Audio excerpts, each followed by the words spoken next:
All right, folks, it's 12:30. What do you say? Tim, Jake, should we get started? Yeah, okay, let's do it. Yeah, fantastic. Hello, once again, Indivisibles. Thank you so much for joining us today. My name is Olga Liapi-Smuzzi. I'm the Associate Organizing Director of Training here at Indivisible.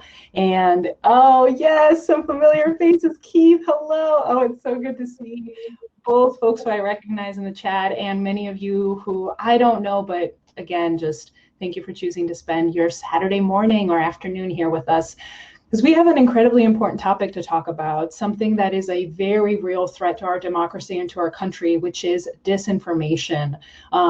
The right wing has really been mastering the art of disseminating false and misleading information for several years, but we have really, really great news, which is that there is a way to combat this and that there is a way to fight back. And that's what our session is all about today. We have two incredible experts in this field, Tim Chambers, Jake Engel, who I'll be handing it over to here in a moment. But really, this session is all about what do we need to know in order to fight back, and how can we collectively do it as a group through the Indivisible Network. So stay tuned until the very end, because there's a lot of good information. And in the meantime, we want to know a little bit about what brought you here. So on the next slide, yeah, right there, we have a question for you. What brings you here today? Why did you choose this session? Why did you prioritize being here with us this afternoon? We'd love to hear a little bit from all of you. Please jump into the chat box to answer this question. Debbie, yep, if you can't hear, go back out and come back in again. That should solve your problems. Nancy, because there's so much disinformation. Disinformation is strangling our democracy. That is right.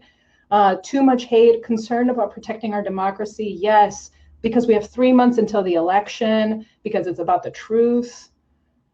Just want to know what to say back. Yeah, real tangible actions. What's the appropriate thing to do when you're seeing disinformation online or in real life? Effective communication, best practices. We don't have a common set of facts. Democracy in danger. My gosh, yes. Those are all the reasons of why we're here today. Please keep jumping those reasons into the chat box. We want this to be a conversation. But really, without further ado, I want to hand it right over to our facilitators. Oh, I got ahead of myself. I forgot that I want to give you a few more housekeeping tips. Apologies for that.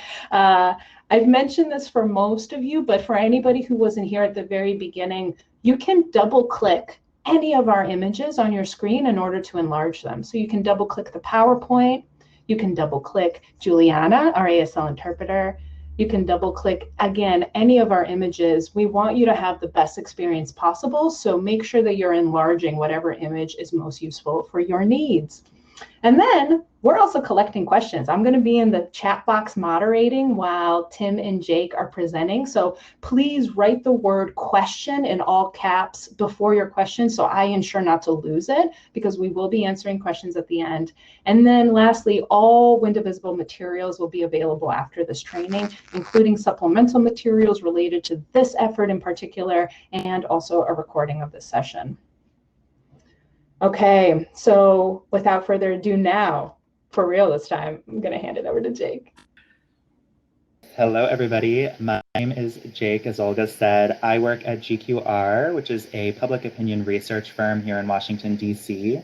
For the past few years, I have been working in the U.S. and abroad, helping campaigns and organizations and activists and elected officials all understand how to distinguish sentiment online, inorganic or authentic sentiment. So what's a real person and what is a bot or a fake account? Understanding how voters, even non-voters or unlikely voters, consume both information and disinformation, unfortunately, online. And then also helping to equip people with the tools to really fight back against this. And so I can't put into words how excited I am to be here with all of you today. But first, Tim is going to go through some scene setting just to give you a sense of the agenda here, really identifying what the threat is that we're up against, because I think that's important, giving you all some tips on what to look for in particular to know if something is really dangerous online. And then I'm going to take over again, and I will talk through how we actually fight back against all of this stuff. So I'm going to turn it over to Tim, and I will be back in a few minutes. Great. Hey, everybody.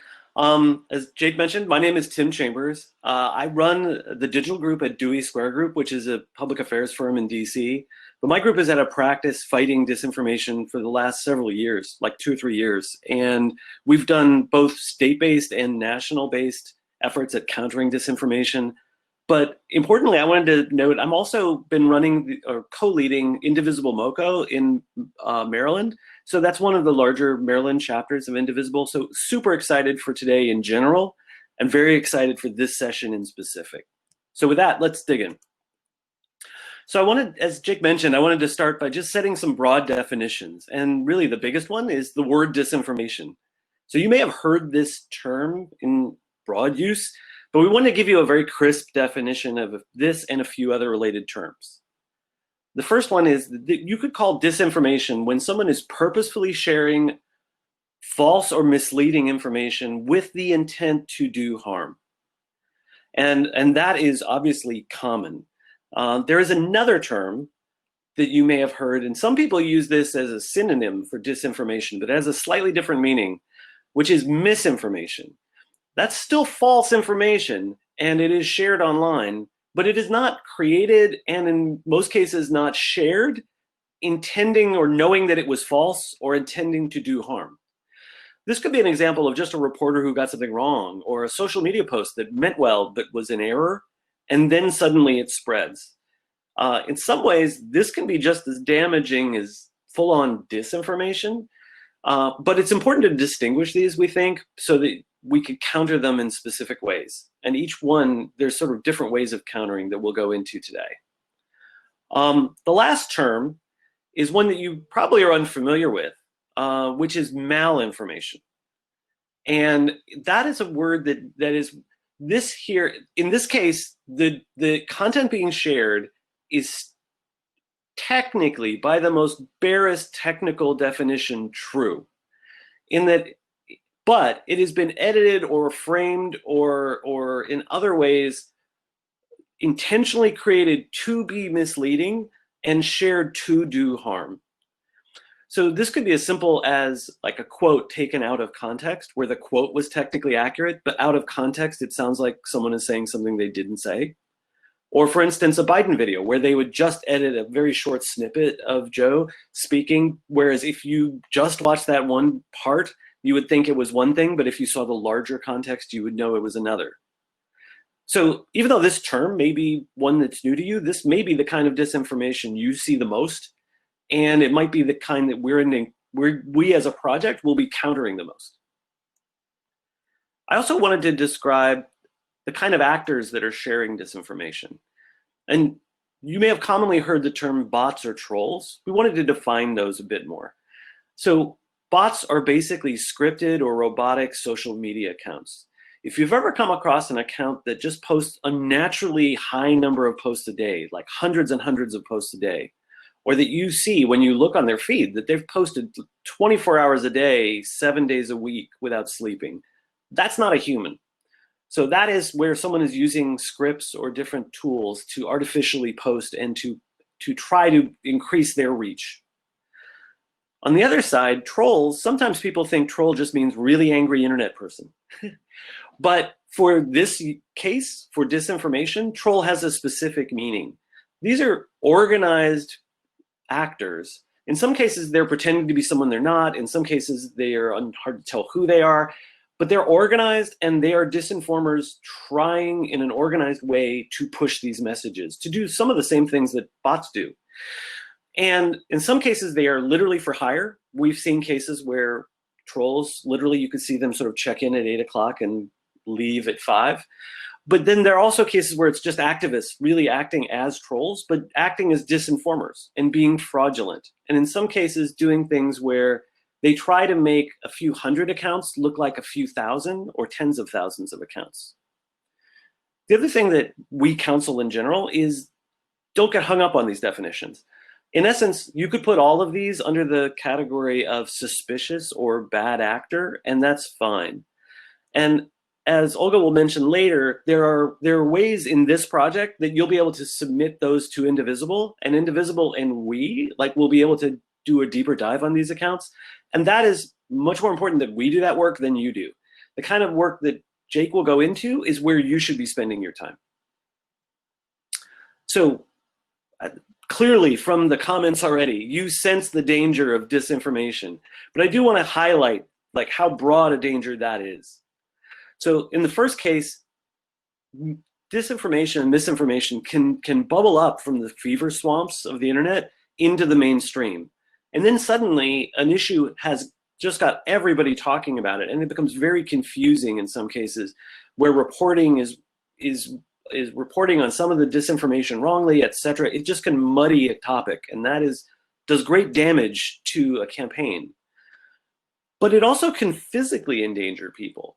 I have had cases with some of my clients where, because of the disinformation we've seen credible threats that justify changing that client's speaking schedule. If you looked at the protests in the recent Black Lives Matter and Floyd protests, we as a project have seen disinformation that was trying to dox protesters, trying to report protesters to police, intentionally to put them in harm's way. So disinformation can have a very grave, very real world harm to individuals.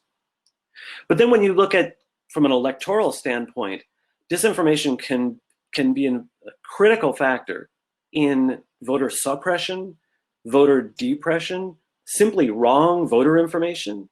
It can shift votes as swayable voters see disinformation and are convinced. It ultimately undermines democracy. It is that grave a threat. So next, I will go into what things we should be looking for as a project and what things we will be countering. The first thing that we will be looking for, and the signs that disinformation and orchestrated, inauthentic campaigns are happening, is mass coordination. As Olga mentioned, the right wing has built over decades a huge message machine for this very purpose. They have hundreds of pages and thousands of accounts ready and active to push disinformation in various forms. I want to show a few of those forms next. So here you can see these stories. This originated from one of the worst pollsters on record that created a push poll claiming that 55% of Americans believe that Biden might potentially have early stage dementia. It was a garbage poll and it was bad information, but you could see how these far right outlets immediately pounced on it. But that's not where it ended. I'm going to give just a minute for folks to be able to see these almost identical posts. And in these cases, you could see how these were networks of accounts. These were all connected or coordinated either officially or unofficially by these different groups. The Western Journal group had 24 pages that instantly were able to post and amplify this content. And in some cases, some of these pages have up to millions of followers. So these are dramatic amplifiers. The Daily Wire, which some of you may have, like you mentioned, their family members that share crazy stuff, may have seen the Daily Wire. But in addition to the Daily Wire, there were all these other pages that the Daily Wire controls that they were able to push this content out through, as well as Trending Politics going across these 4 pages. So this is a megaphone, and this is an artificial megaphone. If you were to look at this without knowing that these were connected, you would think that the social reach of this story and the impact of this story was much greater than it really was in reality. The reason for that is repetition. Disinformers know the same thing that organizers and marketers even know, that in many cases you need to see a brand or a message or an idea like multiple times, especially in multiple different places, for it to really, really sink in. And whereas that can be a very natural and real part of authentic organizing, what you see in the disinformation space is the ways to manufacture or create the illusion of that, or they're hoping they'll prime the pump with these sort of inauthentic means to try and generate authentic topic momentum and authentic repetition. Here is another example. And this also comes from the Floyd protests, where the far right tried in a very orchestrated way to portray that protest as violent and in essence, inauthentic to the spirit of the civil rights movement. It was pure disinformation, but you can see how either the same exact framing that, oh, MLK wouldn't be doing this, was used across different accounts, but across different platforms, social platforms themselves. In some cases, they used the exact same words and framing. In other cases, it was the broad argument or the broad framing that was used, but you can see it across Twitter, across Facebook, Reddit, Instagram, and YouTube. When we see that, like, these are some of the signs that we have inauthentic organizing going on, and we can counter that with authentic organizing. And the last tactic I'm going to bring in before I go to kind of the ultimate part of my sessions is when you look at localized disinformation.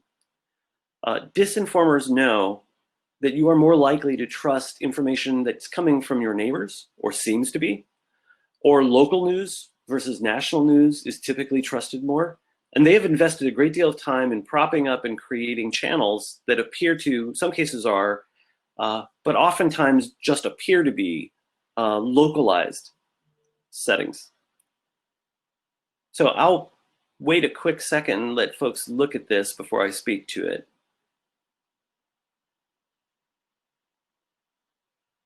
But if you see here, you can see these sets of groups that we have been monitoring. This included on the far left, you could see the reopened states groups.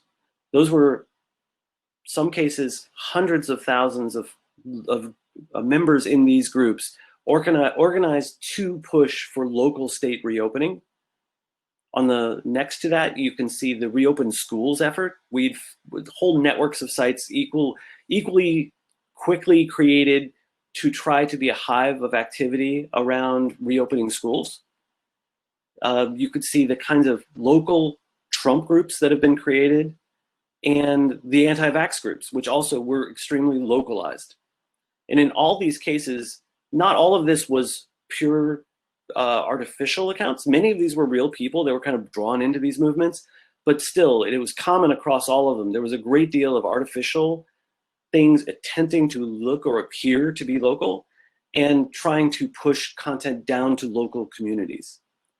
And in one way, you could contrast that with the kind of local organizing that has always been the heart of Indivisible. So we have got our groups that have been around for years, that have built authentic communities, that have been resources that become trusted resources. And all of that is the kind of things that Jake will talk about more about how that can be put into use to contrast this. So the point of all the tactics that I just mentioned, all of those are trying to build, in essence, topic momentum is what they call it, social topic momentum. And what is that?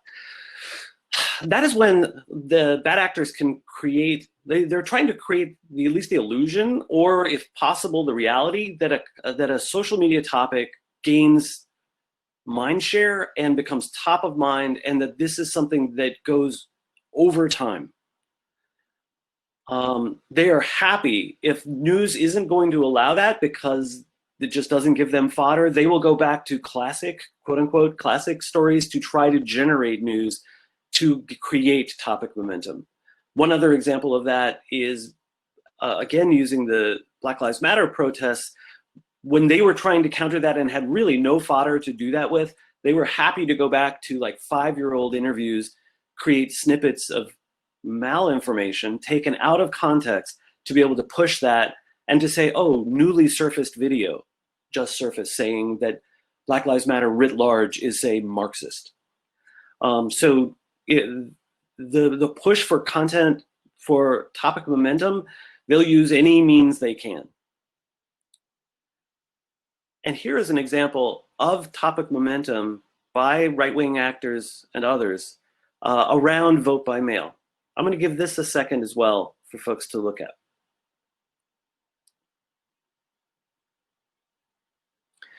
So the main point I wanted to bring here is that even though it has definite spikes and ebbs, you can see an ongoing push. And largely, there is large amounts of artificial push to this. to try to paint vote by mail as risky or unsafe or fraud-ridden. This comes and goes, but the push is ongoing, and you could see it across many of the actors and all of the techniques that I mentioned earlier today. Another small example, when Biden made the comment, "You ain't black," the point of this chart is to show how there was an initial spike of activity that was, in a way, the term we use is organic or real or natural.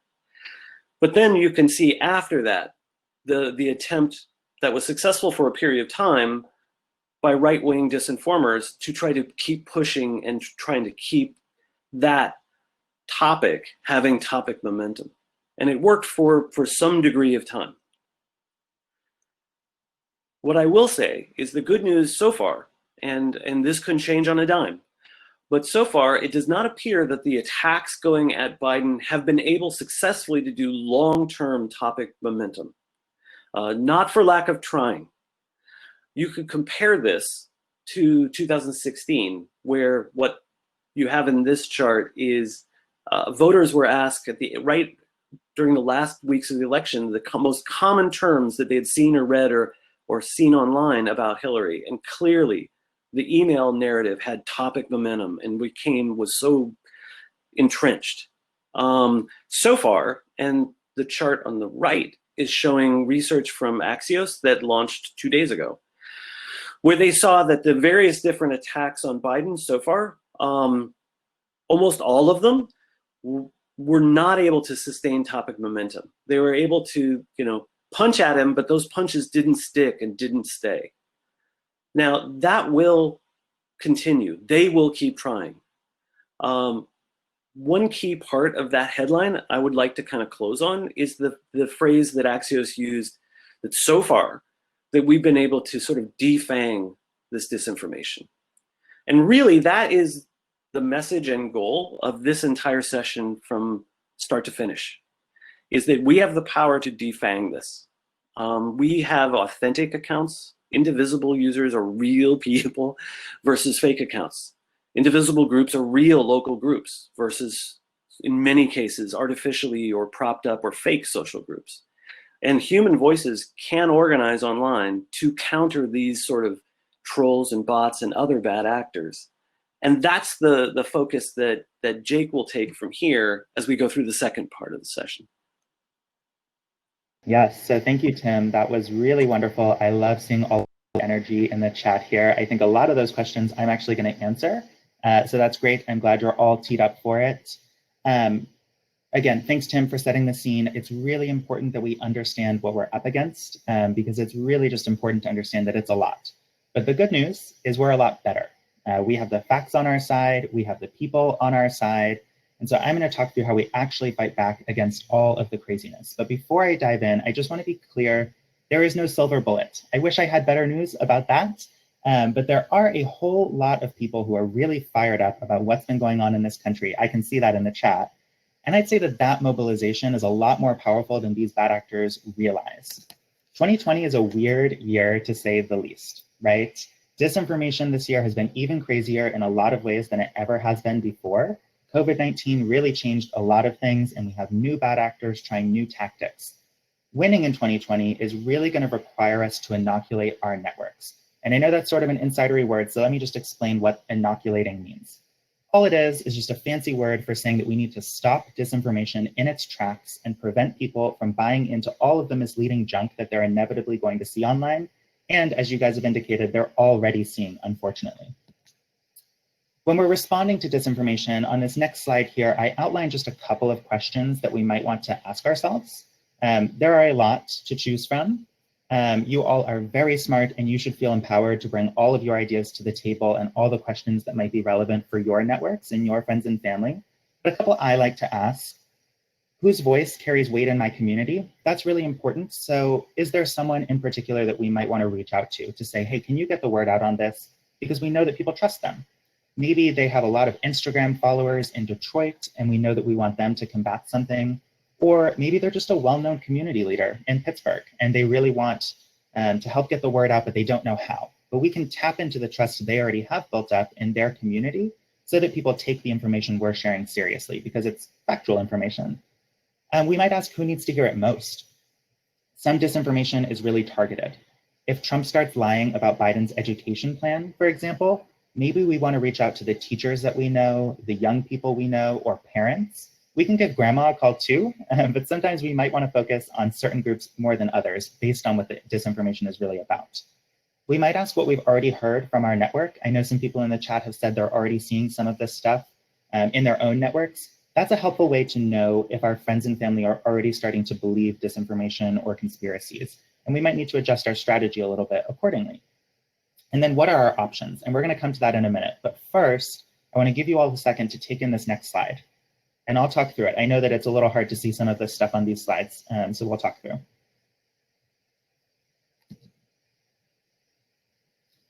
So I want us to get aligned on who is spending time where online real quick. You might have noticed that a lot of news coverage focuses on Twitter, on bots, on Russian efforts on Twitter. Trump, of course, is using Twitter, all of that. And Twitter does matter. I don't mean to discount that by any means, but it's really important that we always keep in mind that only 22% of Americans are spending their time on Twitter. And that 22% is not made up of average voters for the most part.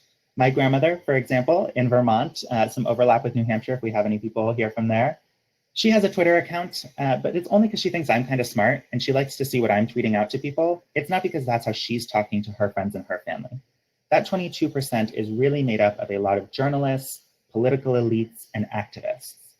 Regular voters, for the most part, are spending their time on platforms like Facebook and Instagram.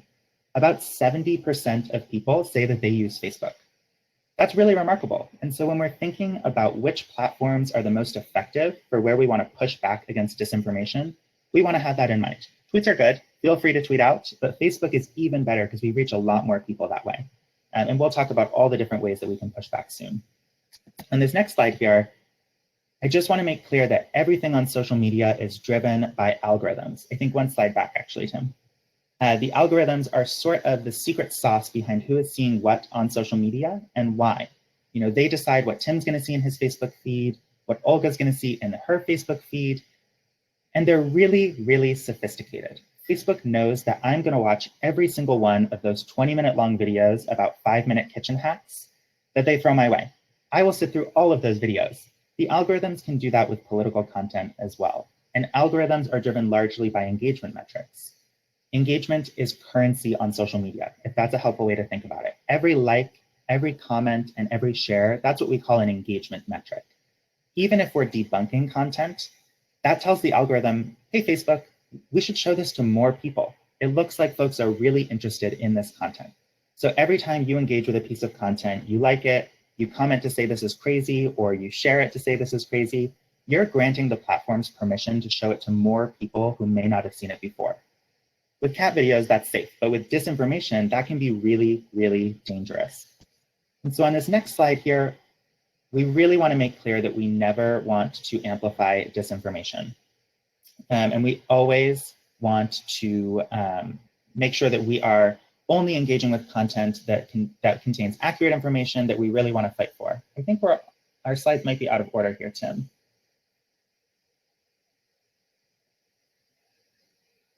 Even when we're debunking disinformation, we really don't want to engage with it directly. And I know that might not be what your instincts suggest. Because of that pesky algorithm, we really risk making things a lot worse if we engage with disinformation directly. A lot of disinformation stays isolated in certain communities that might not ever have seen the disinformation in the first place. And so if we amplify one of those claims, we're exposing a lot of our friends and family to harmful misinformation. And so let's talk about some of the options that are safe and effective for countering disinfo, like coordinating around sharing proactive messages or shifting the conversation away from harmful narratives without amplifying them. I think Tim is getting our slides up here, which will be helpful, but most of the stuff on the slides I'm talking through anyway. So when we're talking about options that we have for countering disinformation that don't require us to amplify them, we can acknowledge that lies exist and then pivot to our core message. So something like, Trump is spreading unfounded lies that are dangerous. But the truth is, in that framework, We never have to say what his lies are, right? We're not amplifying any of the false claims he's saying. We just undercut him and get the truth out. And that's really, really important. We can discredit messengers. It can be really, really exhausting to try to play whack-a-mole with all the specific claims that you see on social media. That's really hard. And you don't need to spend all of your time doing that. It sometimes can be more effective to just discredit a messenger entirely.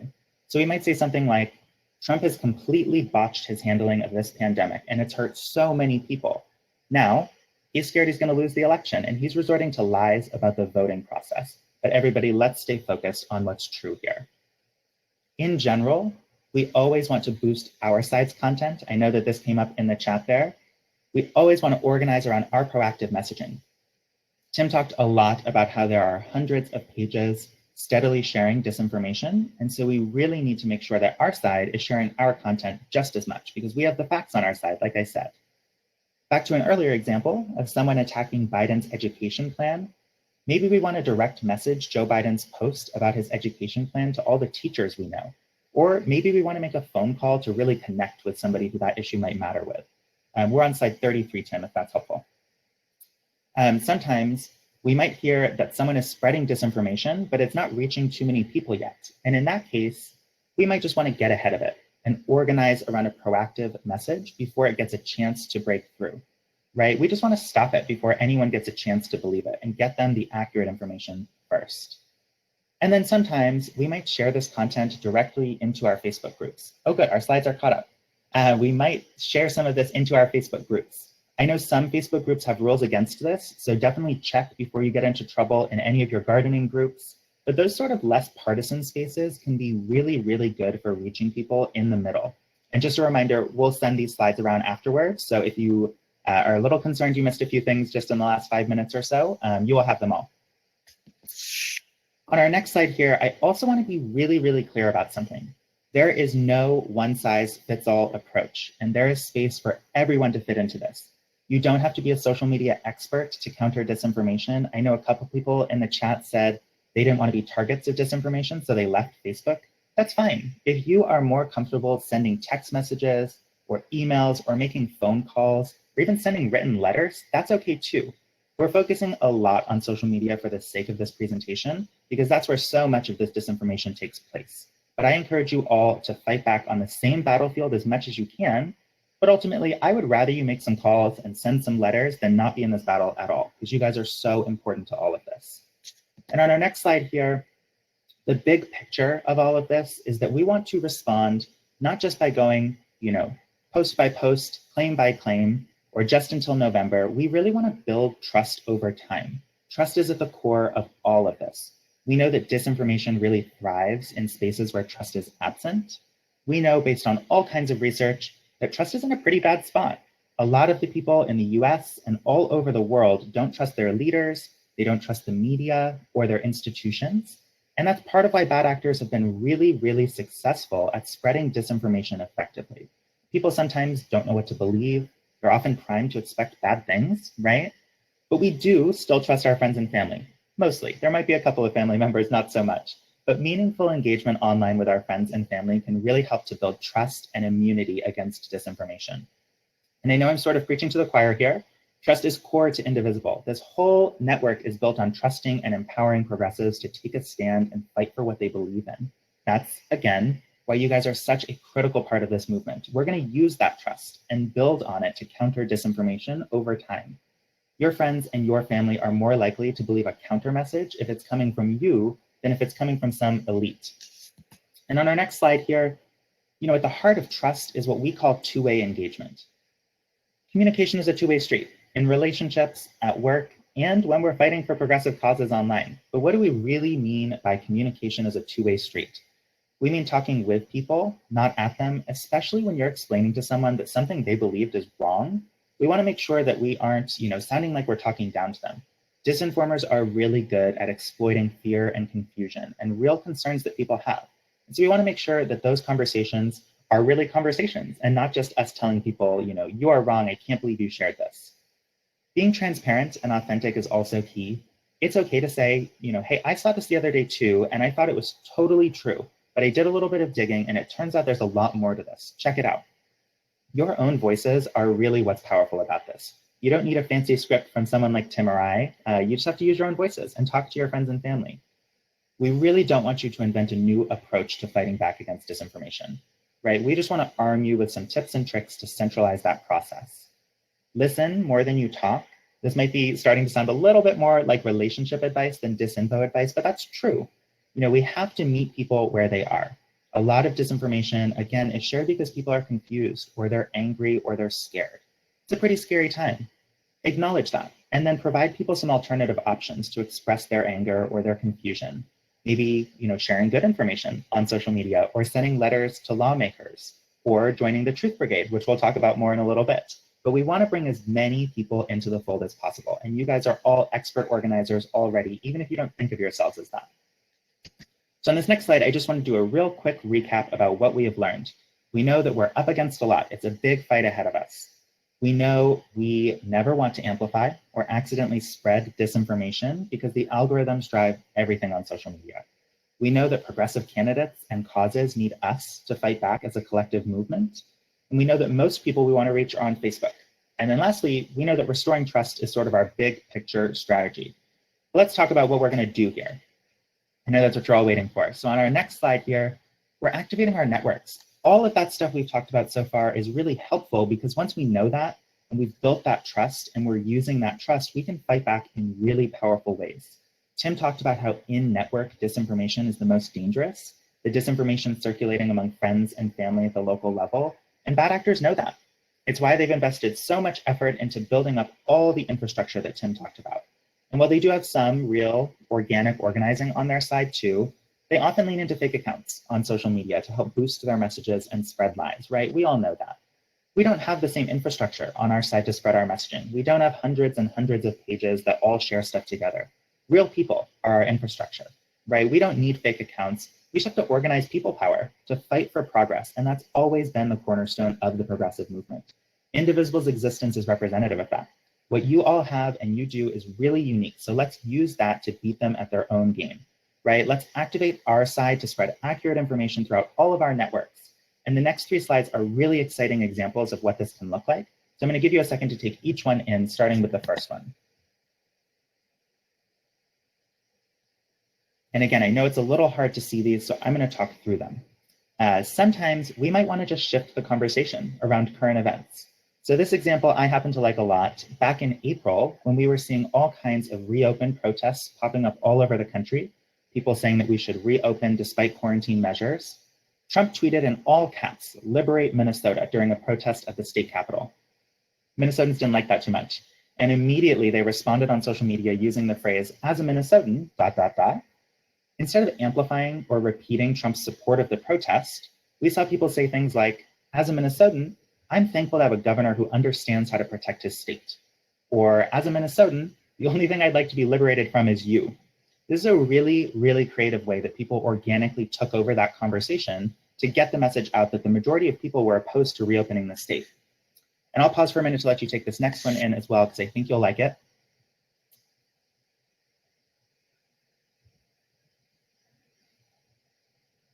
Another really great example is actually from Indivisible. Indivisibles in Colorado have already done this. Senator Cory Gardner, who's up for re-election this year, is sort of known for sharing things that aren't exactly true online. He and his supporters often misrepresent his record to make him, look like he's a better advocate for Coloradans than he is. And so the chapter there organized a convening to plan a counter response. We gave them a similar training to this one, and then we applied it all in real time. Members posted their own content about Gardner, telling the truth about his record and using the hashtag #TheRealCoryGardner. Some of these people, to be clear, had never posted on social media before that day.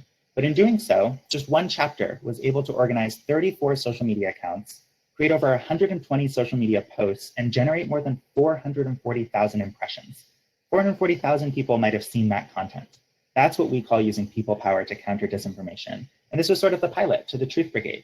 We'll talk about the big picture version in a minute, but I actually want to skip over the next slide because I think we're running a little bit tight on time. And I want to pass this back over to Olga so you guys can learn about the full launch here. Yes. Oh my gosh. Humongous thank you to Tim and Jake. We're not done yet, but I can't can't start without acknowledging what an incredible presentation this has been so far. So we've gotten a couple questions, lots of questions, but a couple of them are specific and talking about what we can do. So if the far right is very organized around spreading disinformation, do progressives have an equally organized machine to spread accurate information? The answer is yes. It's called the Indivisible Truth Brigade, and we are creating it right now, and we are inviting every single one of you to be a part of it. I'd actually like to share that link first, since we're so tight on time. If you have been motivated by this true threat, and you're thinking to yourself, yes, I want to figure out how to fight back, then we invite you to join the Indivisible Truth Brigade. What we're doing is we are forming an ever-growing army of truth tellers. We will be, as a group, identifying the specific disinformation campaigns that we're going to counter with our partners, Tim, Jake, and other folks who are working with us. We're going to be given personalized information and posts that we can share to amplify effective counter messaging. And then we'll be able to track our impact, learn, and then continue to do it. And like I said, it's almost like a cycle. We'll be able to continue learning from these campaigns and getting more of that accurate, true information out there to ensure that we fight back and win in November and counter even further information after that, because we know it doesn't end in November with the election. So I'm going to post it one more time. I'm going to see if I can actually pin it. So you should see it pinned at the top of the chat. We invite you right now to take, it's a very quick link. We invite you right now to click it and join the Truth Brigade.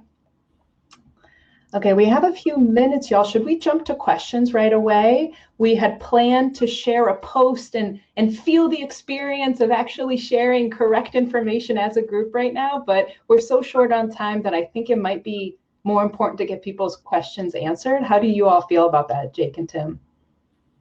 That's fine with me. I can do like a 30-second version of what the post is if people are fired up, though. Okay, let's just do it. Go for it. Let's do that. This won't come as a surprise to any of you yet. Donald Trump and the far right has been spreading a lot of disinformation about vote by mail, right? They want to undermine the process and lay the groundwork to question the results of the election, right? The good news is we can already fight back against that. Indivisible has posted on their Facebook page and their Twitter page a really great graphic that's super on message to counter vote by mail disinformation without amplifying any of it, just by sharing our proactive message. Olga just dropped those links in the chat. Your first task as a part of this Truth Brigade is to go share that content. Share it with all of your friends. On the next slide here, we'll leave up while we're taking some questions. There are a couple of other ways you can go a little further. If you want to share it directly with your friends or your family, ask them to share some of the posts as well. Really use your networks and tap into that. We want as many people as possible to see this proactive message as we can. So go share those posts, especially on Facebook. But let's take a couple of questions before we have to sign off here. Wonderful. Okay, so I've gone ahead and shared the two links. Please share them. And in the meantime, let's get into some of these questions. So there were many, many in the chat that I think, Jake, you touched on throughout your part of the conversation. However, I'm going to reiterate a few of them. How do we educate family members and friends who share disinformation without alienating them? Really tough question. Some people you do have to recognize you're not going to win over, and that's okay. But one thing you can do with those folks is respond to them and really target their followers, right? So maybe your cousin shares something super crazy, and you do want to comment on that and tell them, like, this is wrong. I thought it was true. Here's the accurate information. Really, you're talking to all of their friends that might see that content. But what's most important is that we meet people where they are and talk about the things they do care about and use the things they care about to pivot to better information and better ways that they can combat, their fears and their concerns. Do you add anything to that, or should we go to another question? Sure. I would add that when you're dealing with specific family members and friends and close relationships, one of the best ways to do this, in addition to everything that Jake just said, would be to ask good questions. that when they're suggesting something is true that is clearly not, ways to not necessarily directly counter them, but to bring up questions that lead them to sort of slowly take the next step towards a more accurate or more true point of view. And I think that Jake's comment that you're doing this on social, so it really isn't just about them. It's also about the followers that are kind of watching that conversation. And so tone and being gracious and asking good questions, I think would be my main notes. Hey, another question. I'm in a liberal echo chamber, so don't get a lot of disinfo, malinfo. How can I fight the disinformation, malinformation that goes out to folks if I don't even know? The Truth Brigade is a great start because we will be able to talk about what disinformation is targeting those people and really help you figure out who to talk to get the right information to them as well. You don't have to be the experts. Let us do that stuff, and we'll just help you be the messengers for all of the good stuff. That's exactly right. That's exactly right. The point of this is that everyone can help. And if, for those of you here that work with your local Indivisible social accounts themselves, even those social accounts can help in a very transparent, honest way, being able to amplify good information. So we'll be part of the Truth Brigade effort going forward. Yes, agreed. And another question is a clarification. So when we retype a phrase from disinformation, that would have the same negative effect as actually forwarding it, correct? And sometimes, in very few instances, which we will let you know about, you might need to do that when it's something really crazy and it's coming from Trump, maybe. But for the most part, we just want to say, so-and-so is spreading lies. They're trying to take advantage of you and your fears, but this is the truth. And then just tell them the truth. We don't have to repeat their lies. That's a really important question. Mm-hmm. Yes. So in that way, you're countering the lies, but you're not repeating the lies. So you're not amplifying or giving those lies more power. Awesome. We've gotten a couple questions come in about Slack, so I'll go ahead and answer those. So folks, for everyone who has said yes to joining the Truth Brigade, we need a place where we can communicate with one another. So once you fill in the sign-up form to be part of the Truth Brigade, you will be invited to a Slack space. And this is a safe online space that we can communicate with one another, and we can ensure that the messages that we're sharing with one another, the learning that we're doing together, the planning that we're doing together is not visible to any bad actors. And it's going to allow us to have that kind of two-way communication where we're going to be receiving the messages from our partners like Jake and Tim, and also personalizing them. We saw another question come in that although it feels good to share correct information, it doesn't really tap into a lot of the tips and a lot of the knowledge that we know is based off of sharing and trust. So we do advise you to personalize those messages, and that's what we'll be doing through the Brigade. Is we'll be giving lots of tips about how to personalize and giving ourselves enough time to be able to do that. Jake and Tim, would you add anything to that, or should we jump to another question? I think we have time for one more. Okay, let's do one more. Okay, so do you have any unbiased news sources that you found to be effective to give correct information? Or in general, what news sources do you feel are the most accurate? That's a good question. I think the more center outlets tend to be a little bit more reliable. So Wall Street Journal, Washington Post, New York Times, they're imperfect, but they might be helpful. But really what's core is that you're sharing your voice and your concerns. NPR, that's a great one as well. All of those can be helpful, right? We want to meet people where they are with things that they sort of trust, but use our own voices. Yes. And I think mainstream news sources will have greater effect depending on who you're talking to. And absolutely want to underline Jake's point that it is your comments and your voices. I think that will be the most convincing to people in your relational organizing here. Okay, let's do one last question. The disinformation relies so much on fear and sensationalism. Any recommendations on how to make positive messages as eye-catchy or generate a response. For example, how do you make a dry policy plan sexy? Yeah, that's a really tough question, and will be something we work through with Truth Brigade each time that we meet, because it all has to be customized, really. And a lot of this is about talking about why the policy matters to you, right? We don't want to talk about all the intricacies of the policy. We just want to talk about what we're concerned about and that we trust that this policy is going to help. And we can get some specifics out of that, but we do have a hard position on our side where we have to talk about all the details, and they just say no, no, no on their side. And add some lies to it. But adding your voice and your own concerns is really powerful. And my only note to that too is, as much as you do, in some cases, need to talk about policy, it's all still storytelling.